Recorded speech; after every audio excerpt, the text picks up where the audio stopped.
स्वागत है आप सभी का गणपति ज्ञान गंगा के 5वें वीडियो में।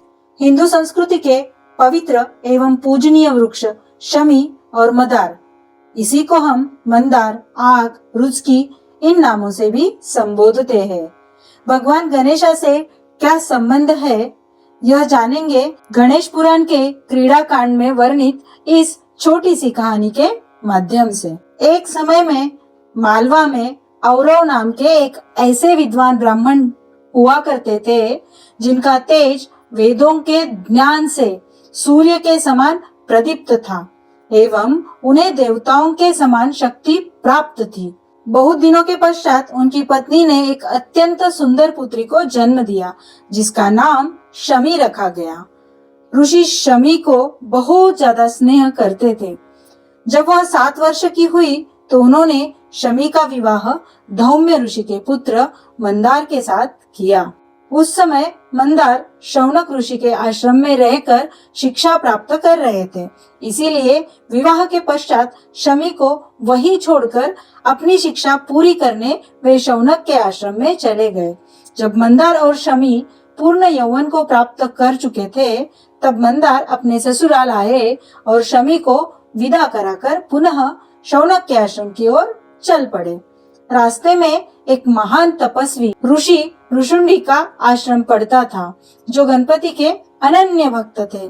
अपनी तपस्या से उन्होंने भगवान गणेश को प्रसन्न कर यह वरदान प्राप्त किया था कि गणेश की तरह ही ऋषि भृशुंडी की अपने कपाल से सूंड निकल सकती है। और हुआ वैसे ही। जब शमी और मंदार भृशुंडी के आश्रम के पास पहुँचे तो उन्हें गणेश की तरह सूंड निकाले देख दोनों ने उनकी हंसी उड़ाई, जिससे भृशुंडी ऋषि अत्यंत क्रोधित हो गए और उन्होंने दोनों को शाप ही दे दिया कि तुम दोनों वृक्ष बन जाओ, ऐसे वृक्ष कि जिसके आसपास पशु पक्षी भी कभी नहीं आएंगे।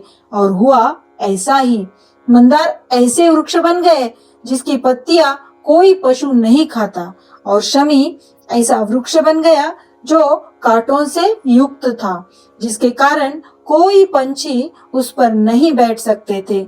कई दिनों पश्चात भी जब शमी और मंदार शौनक के आश्रम नहीं पहुंचे तब ऋषि ने उनकी खोज शुरू कर दी। सबसे पहले वे शमी के पिता औरव के घर गए। उन्हें वहां न पाकर वे दोनों ही उन्हें खोजते हुए भृशुंडी के आश्रम पर आए, जहां उन्हें सारी बात समझी। उन्होंने भृशुंडी ऋषि से दोनों को शाप मुक्त करने का अनुरोध किया, किंतु भृशुंडी ने इसमें अपनी असमर्थता व्यक्त की। तब उन्होंने भगवान गणेश की कठिन तपस्या कर उन्हें प्रसन्न किया। गणपति ने उन्हें वरदान मांगने को कहा। उन्होंने शमी और मंदार को शाप मुक्त कर पुनः पूर्वावस्था में लाने का वरदान मांगा, किंतु गणेश अपने प्रिय भक्त भृशुंडी की अवहेलना नहीं करना चाहते थे, अतः यह वरदान देने से उन्होंने मना कर दिया। किंतु उनकी तपस्या से वे प्रसन्न थे, इसीलिए भगवान गणेश ने उन्हें यह वरदान दिया कि ये दोनों वृक्ष तीनों लोकों में पूजनीय होंगे और शिव तथा स्वयं उनकी पूजा बिना इनकी उपस्थिति में पूर्ण नहीं होगी। और यह कह गणपति अंतर्ध्यान हो गए। इसीलिए आज भी शिव मंदिरों में हवन से पहले शमी की लकड़ियों को घिसकर अग्नि प्रज्वलित की जाती है और उसमें आहुतियां डाली जाती है। बिना मंदार पुष्प और शमी पत्रों के शिव की पूजा अपूर्ण मानी जाती है।